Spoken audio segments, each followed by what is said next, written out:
नवंबर 2025 का वो खौफनाक मंजर जिस दिन आतंक ने पूरे देश को झकझोर कर रख दिया। शाम को हुए उस धमाके की गूंज अब भी फिजा में बरकरार है। दिल्ली के लोग उस धमाके के बाद खौफजदा है। पुलिस और जांच एजेंसियों ने रात दिन एक कर दिया है।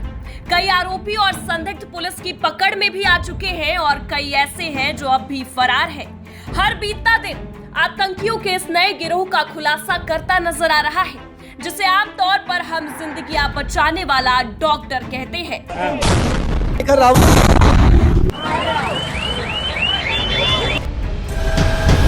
आपको बता दें कि देश को दहलाने के लिए इस बार आतंकियों ने सफेद कोट में मौजूद डॉक्टरों को चुना, जिन्होंने दिल्ली ब्लास्ट की इस खौफनाक घटना को अंजाम दिया।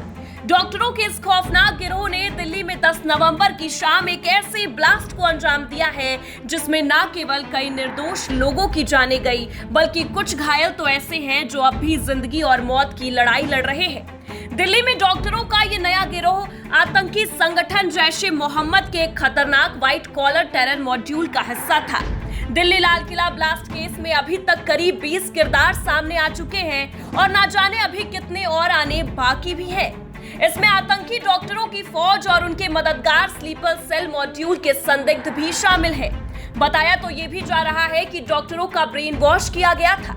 हालांकि ब्रेन वॉश करने वाले 2 मौलवी भी जम्मू कश्मीर और फरीदाबाद पुलिस के शिकंजे में आ गए हैं। जानकारी के मुताबिक इस मॉड्यूल का प्लान दिल्ली में 26/11 जैसे सीरियल ब्लास्ट का था, लेकिन जैश-ए-मोहम्मद की साजिश बेनकाब हो गई। कई जगहों पर सफेद कोट में छिपे इन आतंकियों ने एक और खौफनाक मंजर को अंजाम देने का प्लान तैयार किया था। हालांकि पुलिस ने इस पर कड़ा एक्शन लेते हुए कई और धमाकों से देश को बचा लिया। पुलिस के संदिग्ध कार्रवाई से जैश-ए-मोहम्मद के इस नए मॉड्यूल में अब तक करीब 20 लोग हिरासत में हैं।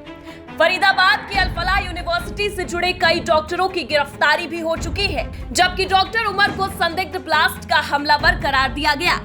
ऐसे में कई नए नाम भी शामिल होते नजर आए, जिसमें जम्मू कश्मीर के अनंतनाग के डॉक्टर मोहम्मद आरिफ को कानपुर में हिरासत में लिया गया।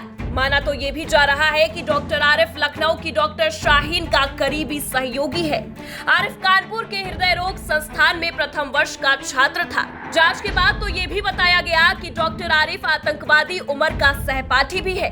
हालांकि यूपी एटीएस ने आरिफ को कानपुर से धर दबोचा है और इससे पूछताछ भी जारी है। इस सिलसिले में प्रशासन भी लगातार एक्टिव मोड में नजर आ रहा है। बता दें कि जब पूछताछ हुई तो कार्डियोलॉजी प्रशासन ने भी अपना पक्ष रखा।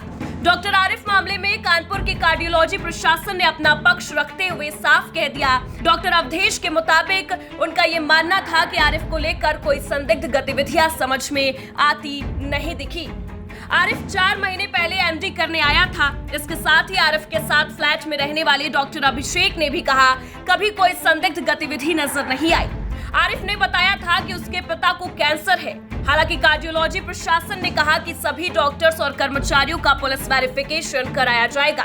तो आइए इस सिलसिले में एक नजर डालते हैं सफेद कोट के पीछे छिपे उन शैतानों की ओर जो अपने काले मंसूबों को अंजाम देने में लगे हुए थे। जम्मू कश्मीर से गिरफ्तारी, आरिफ, यासिर, मकसूद, इरफान और जमीर सज्जाद। सहारनपुर से गिरफ्तारी, डॉक्टर आदिल अहमद।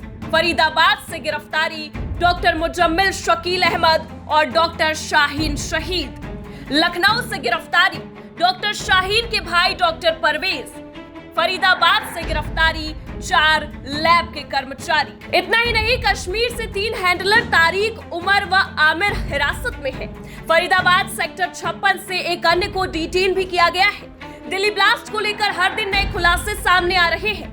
एनआईए की नजर अब फरीदाबाद के अल-फलाह मेडिकल कॉलेज से जुड़े सीनियर रेजिडेंट डॉक्टर निसारुल हसन पर भी है, जो दिल्ली धमाके के तुरंत बाद से फरार बताया जा रहा है।